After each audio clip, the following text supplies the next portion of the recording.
John Rankin, the UK High Commissioner to Sri Lanka, says that they look to the government of Sri Lanka to establish a credible domestic process to address the allegations of past wrongdoings. News First is in the possession of the letter sent by Minister of Foreign Affairs Mangala Samaraweera to the UN High Commissioner for Human Rights. Now the letter states that Sri Lanka will invite special procedure mandate holders to visit Sri Lanka on a need basis only before September. Continuing now is our coverage of the ever-looming human rights report, which has polarized the country.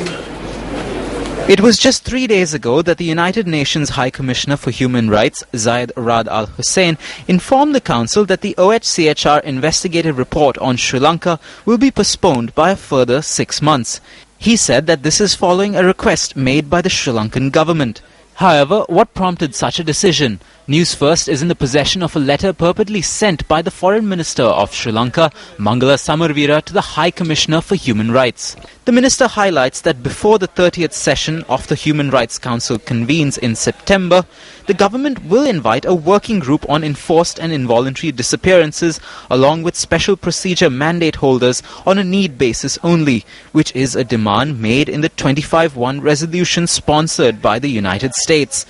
Samaraweera also highlights several aspects of the 100-day program, including the National Witness Protection Bill and the enactment of a Right to Information Act, both of which are yet to be tabled, though are fast approaching on the 100-day calendar.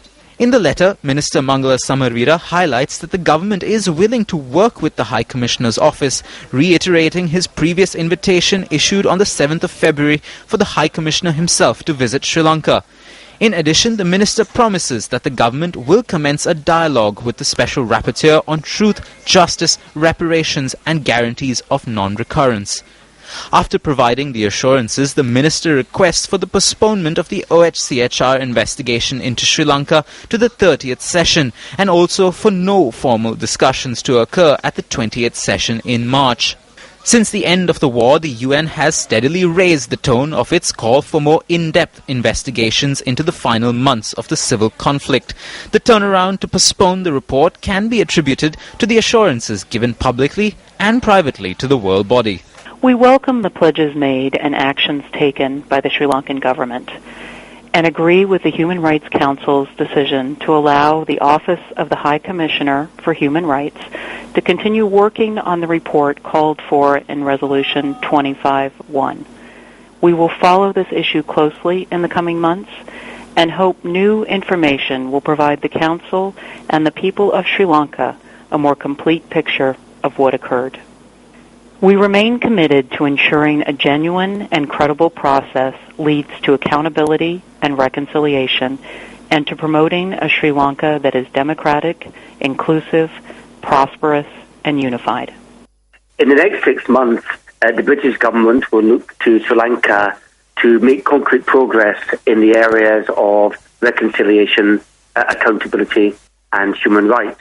And in particular, we look to the government to establish a credible domestic process to address the allegations of past wrongdoing.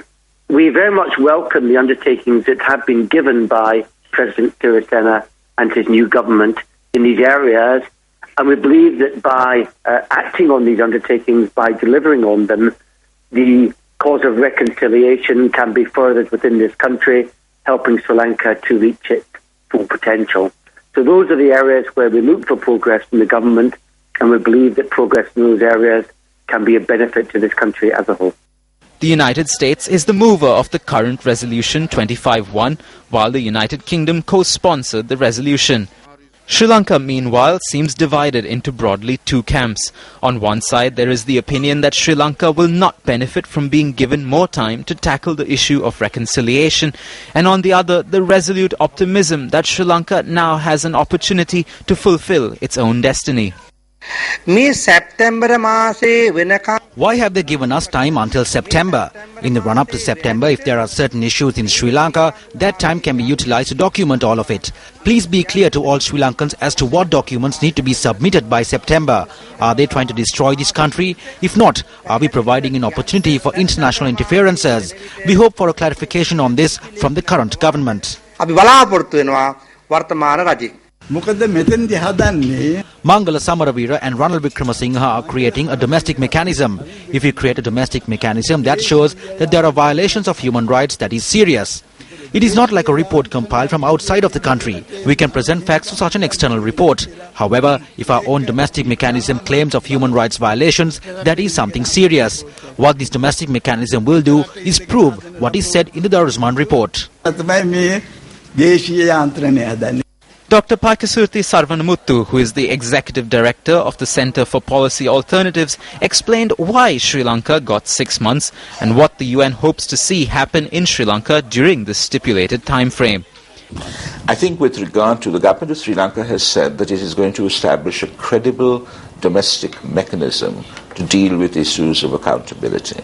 And I think what the High Commissioner is saying is that for that to be credible, as far as the international community is concerned, certain steps need to be taken to facilitate an independent and serious inquiry, investigation, and judicial proceeding with regard to internationally recognized crimes. I think on balance, as it were, the international community and the High Commissioner's office being part of it thought that it was best to be constructive, to be positive, and to give them a chance.